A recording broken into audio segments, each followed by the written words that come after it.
Bismillahirrahmanirrahim. Assalamualaikum warahmatullahi wabarakatuh. Perkenalkan, saya Siti Fatimah, nomor NIM 1022342, kelas Hukum Ekonomi Syariah SMC. Di sini saya akan presentasikan artikulasi kitab bab selanjutnya.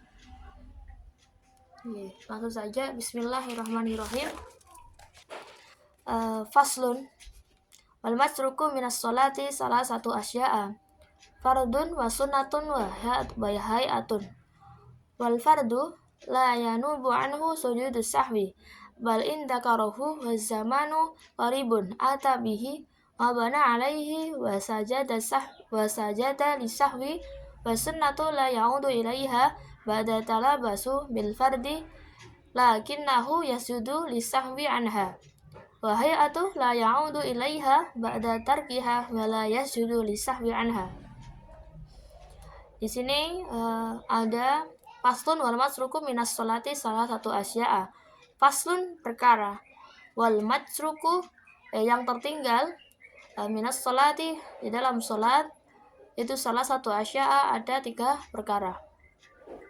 Jadi perkara yang tertinggal dalam sholat itu ada 3 jenis. Fardu atau rukun, sunnatun sunnah, wa hayatun hayat. Wal fardu maka bermula fardu, adapun fardu la yanubu tidak bisa mengganti, tidak bisa diganti anhu dengan sujud sahwi. Bal indakarahu, tetapi apabila fardu wazamanu qaribun yang tertinggal itu teringat dalam waktu yang dekat, qaribun yang dekat, masa yang dekat, atabihi mendatangi atas fardu, wabana alaihi melanjutkan fardu, wasajada lisahwi dengan sujud sahwi dan sujud karena lupa. Jadi yang pertama saya akan jelaskan mengenai perkara yang tertinggal dalam sholat itu ada 3. Yang pertama adalah perkara yang fardu.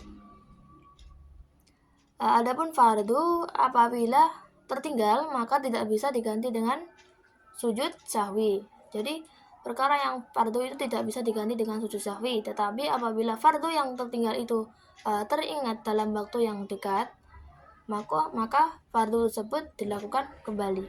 Contohnya ketika kita sedang sholat, kemudian ketika kita sujud lupa untuk ruku. Pada rakaat pertama kita sujud, kemudian kita lupa untuk ruku. Lalu bagaimana terkait dengan kefarduan ini? Kita harus mengulanginya dengan berdiri kembali, kemudian mengulangi lafaz Allahu Akbar, kemudian ruku, baru i'tidal, baru sujud kembali. Jadi untuk perkara yang fardu itu tidak bisa diganti dengan sujud sahwi. Maka dari itu kita harus mengulangi gerakannya yang awal tadi. Seperti itu. Kemudian selanjutnya mengenai yang sunnah.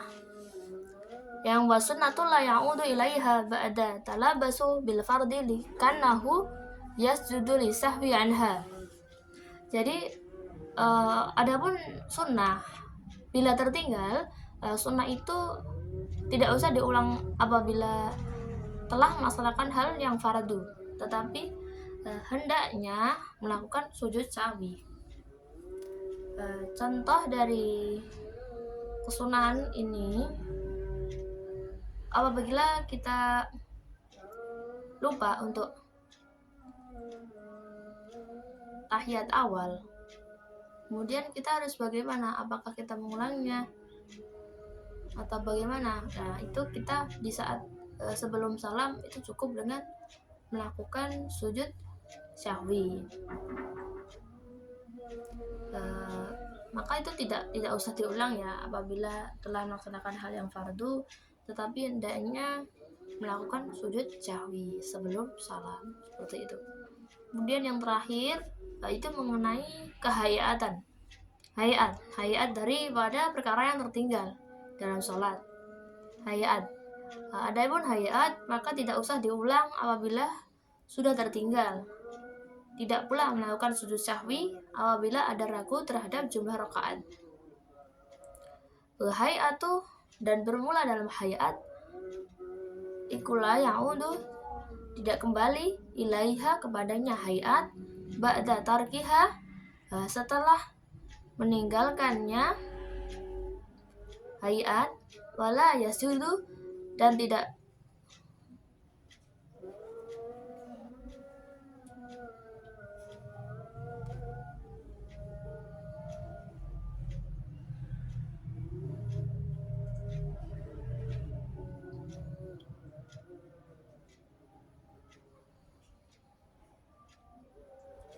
wala yasudu dan tidak pula melakukan sujud syahwi wala yasudu li sahwi dan tidak pula melakukan sujud syahwi anha daripadanya hayat. Jadi untuk kehayatan itu tidak usah diulang apabila sudah tertinggal. Tidak pula melakukan sujud syahwi, tidak usah diulang dan juga tidak usah untuk sujud syahwi. Apabila ada ragu terhadap jumlah rakaat itu melanjutkan sholat.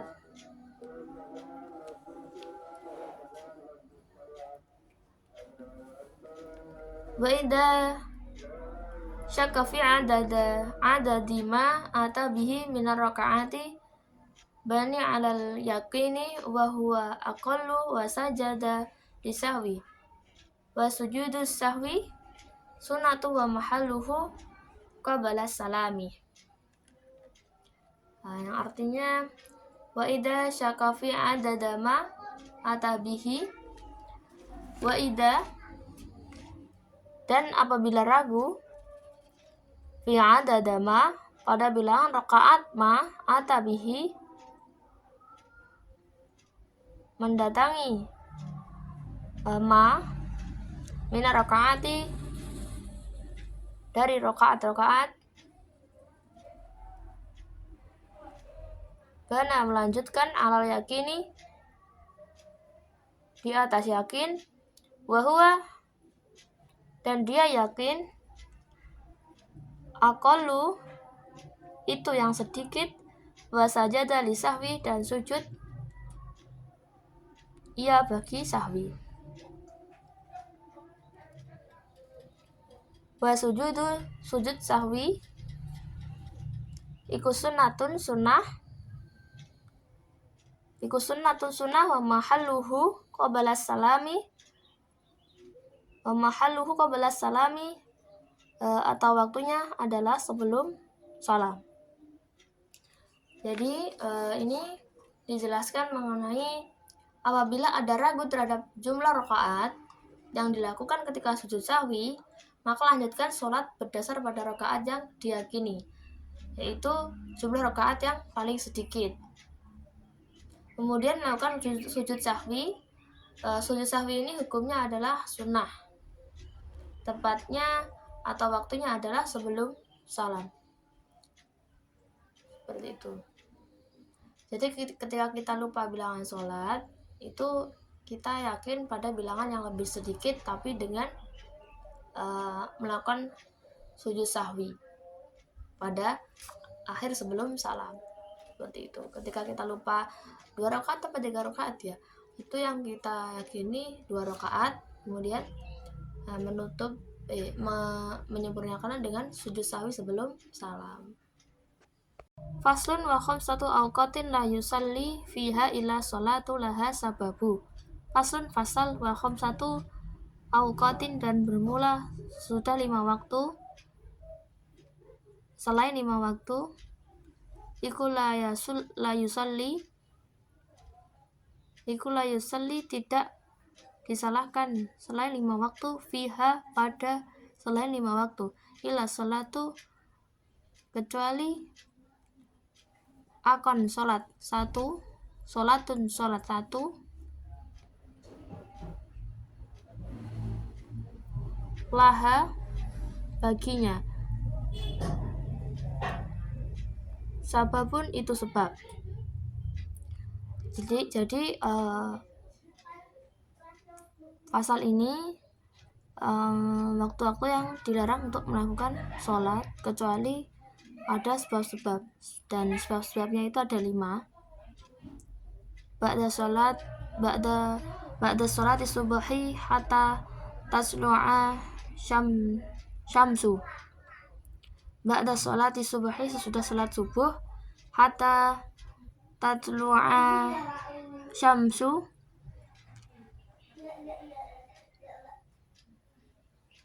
hingga terbitnya matahari. Wa 'inda tulu'iha hatta tatakamala wa tartafi'a qadra rum'in. Hatta tatakamala wa tartafi'a hatta tatakamala hingga sempurnanya matahari wa tartatiha dan terangkatnya matahari qadra rum'in sampai kadar setengah tongkat.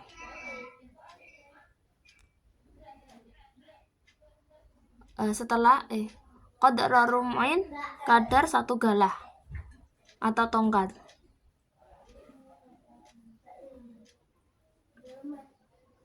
Wa idza stawat hatta tazula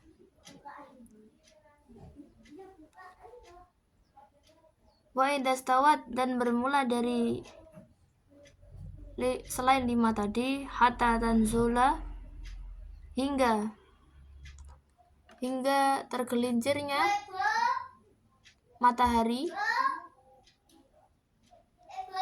Wa ba'da sholatil asri setelah sholat asar. Setelah sholat asar hatta taghruba syamsu hingga oleh terbenamnya matahari. Wa indal ghurubi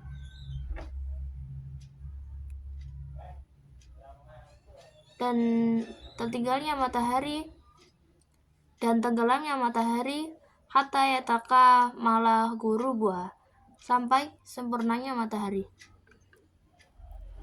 Bab yang ini mengenai waktu yang dilarang untuk melakukan sholat kecuali selain 5 sebab-sebab.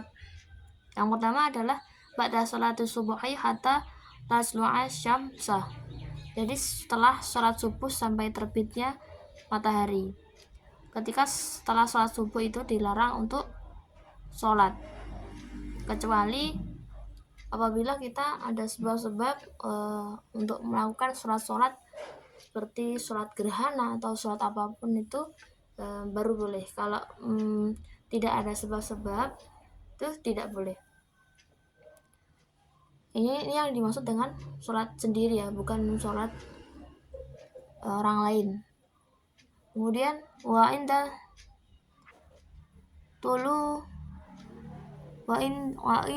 tulu'iha hatta tatakamala wa tartafiha qadra rum'in. Ini ketika terbit matahari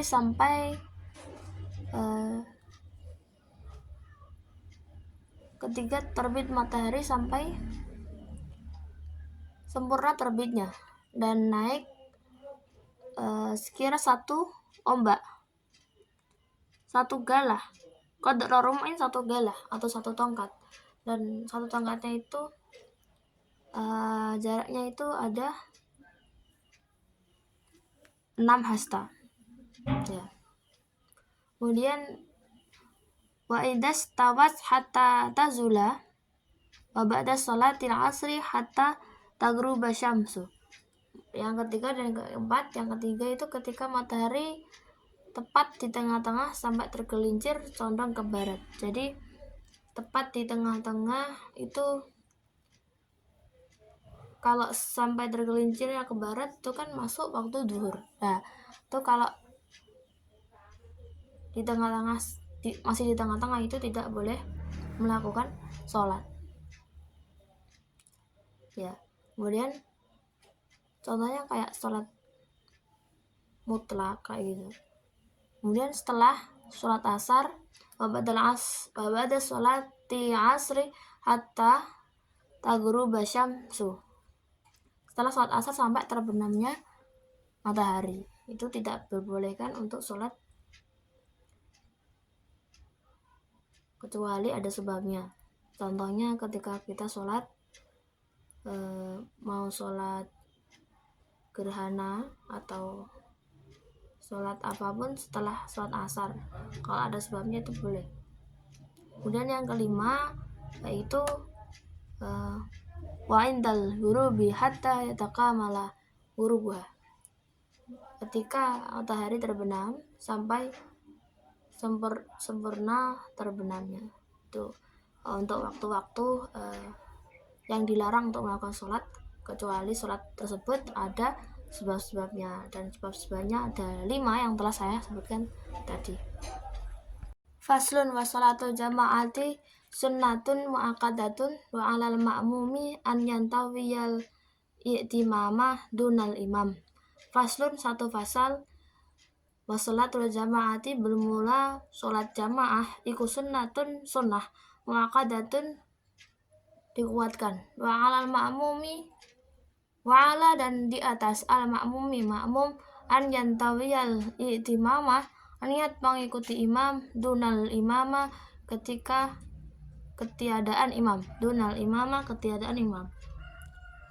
Pasal ini, bab ini menerangkan mengenai sholat berjamaah hukumnya sunnah muakkad. Sholatul jamaati sunnatu muakkadatun. Sholat jamaah itu hukumnya sunnah muakkad. Tapi kalau kita mengartikannya, ketika kita menjadi laki-laki, kemudian sholat itu menjadi fardu apabila melakukan sholat Jumat, bukan dihukumi sunnatun muakkadatun. Yang dihukumi sunnah muakkadatun itu apabila kita sholat jamaah, kemudian selain sholat jamaahnya laki-laki ketika sholat Jumat. Jadi kita ketika melakukan sholat jamaah duhur, asar, maghrib, isya itu hukumnya sunnah muakkad. Seperti itu. Sunnah muakkad artinya sunnah yang dikuatkan. Wa alal ma'mumi an yantawiyal imam dunal imam. Dan makmum itu intinya niatnya harus mengikuti imam. Imam berniat dan kita mengikuti imam, mengikuti sholatnya imam, seperti itu. Wa yajuzu an ya'tammal hurru bil abdi wal balighu bil murahiki. Wa yajuzu dan bolehlah an ya'tamma mengikuti sholat al hurru orang merdeka bil abdi dengan hamba atau budak, wal balighu atau dengan orang yang sudah dewasa, wal balighu orang yang sudah dewasa, bil murahiki atau dengan anak yang sudah murahiki atau mumayyiz, sudah umur setelah 6 tahun. Jadi di sini dijelaskan boleh orang yang merdeka itu menjadi makmumnya seorang budak atau hamba. Kemudian untuk orang yang sudah balik itu boleh menjadi makmumnya murahiki tadi, anak yang sudah berumur setelah 6 tahun itu boleh menjadi imam, dan orang yang balik menjadi makmumnya itu diperbolehkan. Kemudian wala tasihu qudwatu rajulin bil bimra'atin wala qari'in bil ummiyin. Wala tasihu dan tidak sah udwatin rajulin bimra'atin oleh ikut rajulin laki-laki bimra'atin dengan perempuan. Wala qari'in dan tidak sah qari atau yang fasih bil ummiyi dengan yang tidak fasih. Maksudnya adalah seseorang perempuan itu tidak boleh menjadi imamnya seorang laki-laki. Yang pertama. Dan yang kedua, itu maksudnya wala qari'in bil ummiyi, itu seorang yang qari atau fasih membaca Al-Qur'an tidak boleh menjadi makmumnya orang yang tidak fasih membaca Al-Qur'an. Wa ayyu mawdi'in shalla fil masjidi bi sholatil imam fihi wa huwa 'alimun bi sholatihi ajza'ahu ma lam yataqaddam alaihi. Wa in shalla fil masjidi wal ma'mumu kharijal masjidi qariban minhu wa huwa 'alimun bi sholatihi wa la ha'ila hunaka jaza. Wa ayyu mawdi'in shalla wa ayyu mawdi'in dimanapun posisinya sholat fil masjid di dalam masjid bisolati dengan sholat bisolatil imam dengan sholatnya imam fihi di dalam masjid tadi wa huwa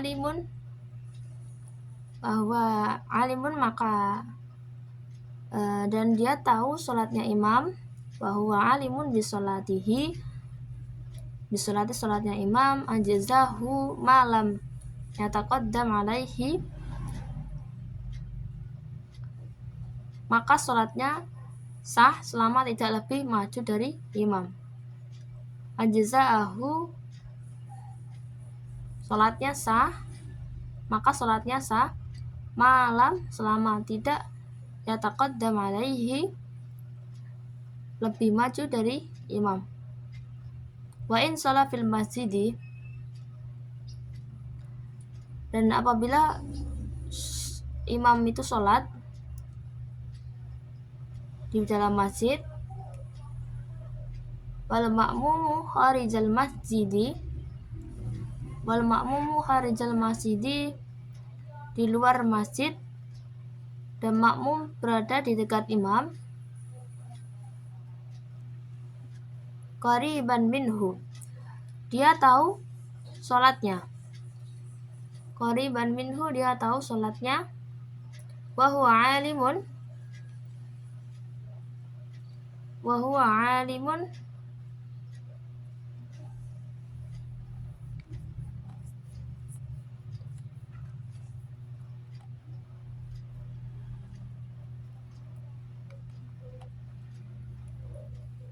maka dia tahu sholatnya imam wa huwa alimun, dan apabila dia mengikuti tahu sholatnya imam bisolatihi wa huwa alimun bisolatihi, dan apabila tahu sholatnya imam wala ha'ila, tidak ada penghalang hunaka jaza, maka sholatnya sah.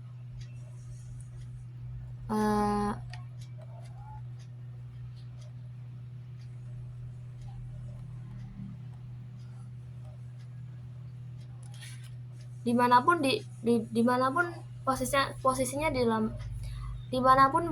di dalam masjid, seorang bermakmum kepada imam dan dia tahu sholatnya imam, maka sholatnya sah selama tidak lebih maju dari imam.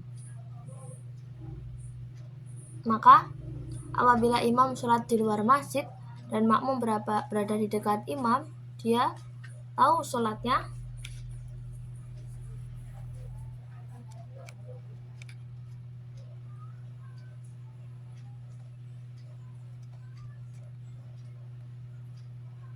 sang imam dan tidak ada penghalang, maka sholatnya sah. Di sini dijelaskan yaitu dimanapun posisinya di dalam masjid, seorang bermakmum kepada imam dan dia tahu sholatnya imam, maka sholatnya sah selama tidak lebih maju dari imam. Maksudnya tidak lebih maju adalah seorang makmum itu tidak boleh mendahului imamnya. Dilihat dari gerakannya ataupun ketika melakukan sholat itu tidak boleh mendahului seorang imam. Dan yang kedua, apabila imam sholat di luar masjid dan makmum berada di dekat imam, dia tahu sholatnya imam dan tanpa adanya penghalang, maka sholat kita itu dihukumi sah. Seperti itu. Faslun wa yajuzu li musafiri qasrus sholati rubaiyati bi khamsati syara'ita. Faslun, satu fasal, wa yajuzu dan boleh li musafiri bagi orang berbagian qasrus sholati apa meringkas sholat ar-rubaiyati yang 4 rakaat bi khamsati syara'ita dengan 5 syarat. An yakuna safaruhu fi ghairi maksiatin, yaitu hendaknya ada safaruhu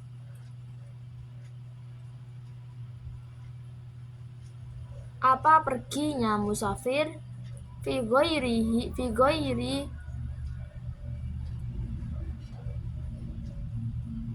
dalam itu fi ghairi maksiatin dalam itu selain maksiat.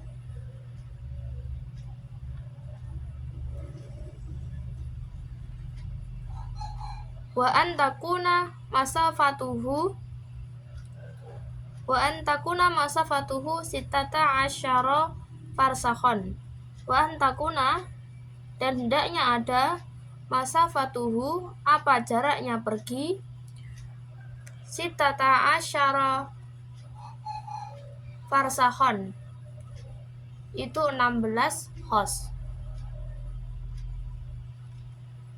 Wa an yakuna dan hendaknya ada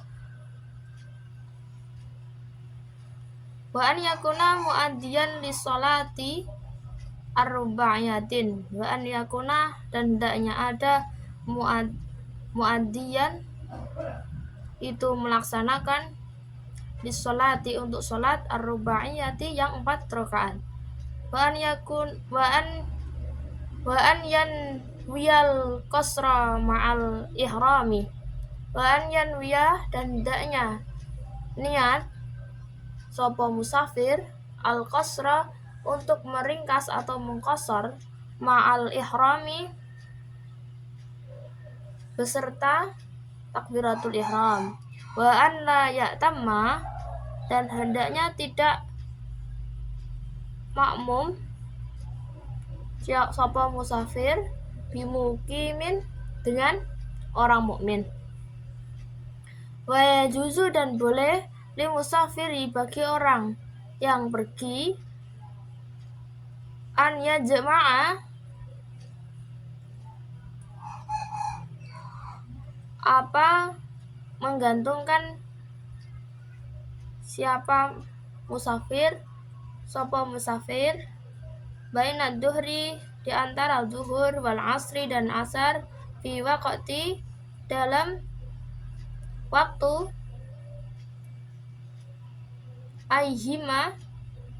ayyihima maka keduanya sya'a ayyihima yang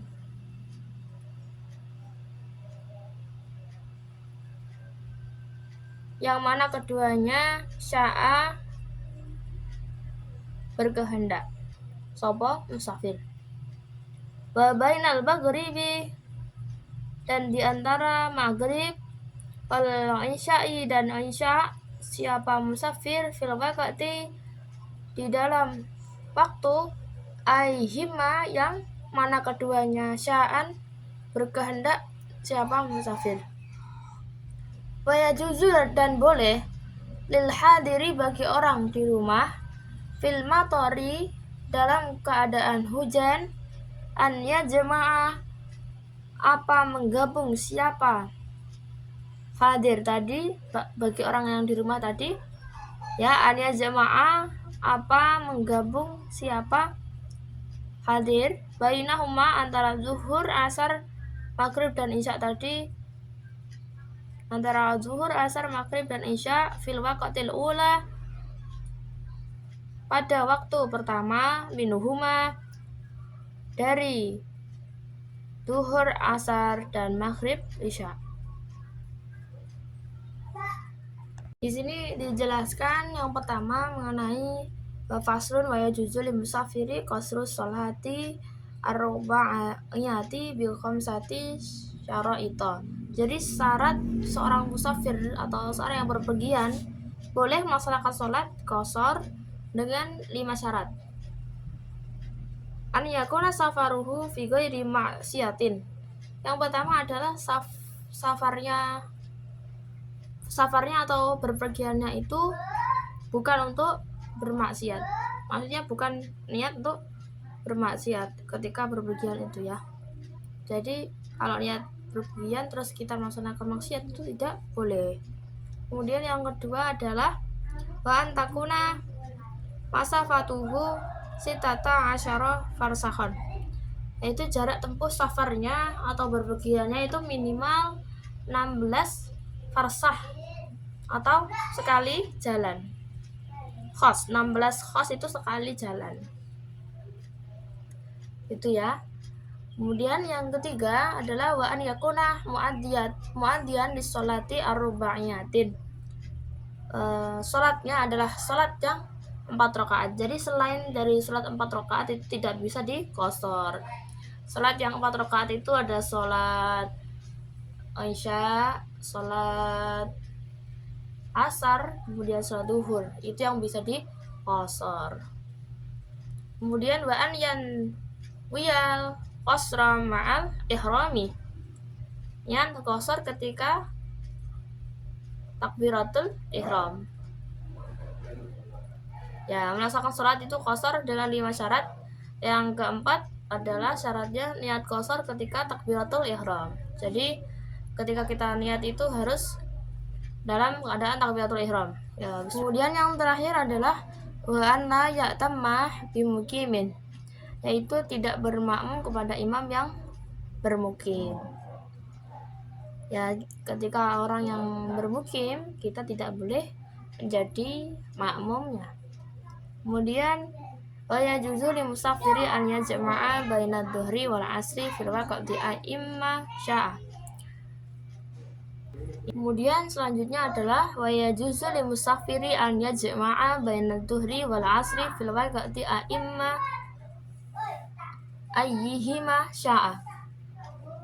Seorang musafir itu boleh menjamak sholat duhur dan asar di waktu yang manapun dari keduanya. Boleh menjamak sholat zuhur dan asar di waktu yang manapun dari keduanya. Boleh menjamak ya, atau menggabungkan. Wa bainal maghribi wal isya fil waqti a'imma sya'a. Boleh juga menjamak sholat maghrib dan sholat isya di waktu manapun dari keduanya.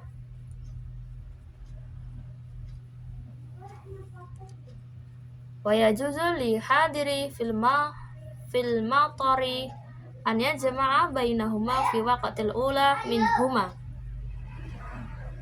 Boleh juga bagi orang yang sedang tidak bersafar apabila terjadi hujan untuk menjamak kedua sholat dikerjakan di waktu sholat yang pertama.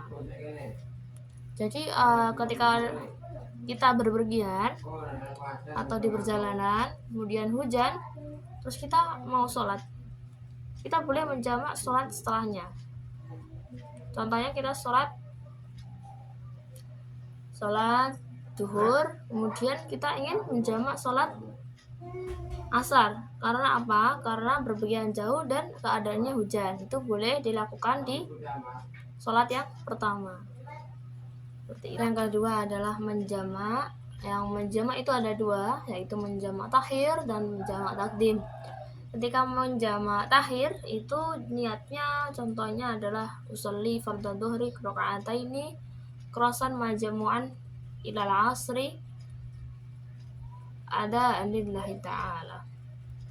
Aku niat sholat zuhur 2 rakaat qasran dan jamak sama asar dan jamak sama asar.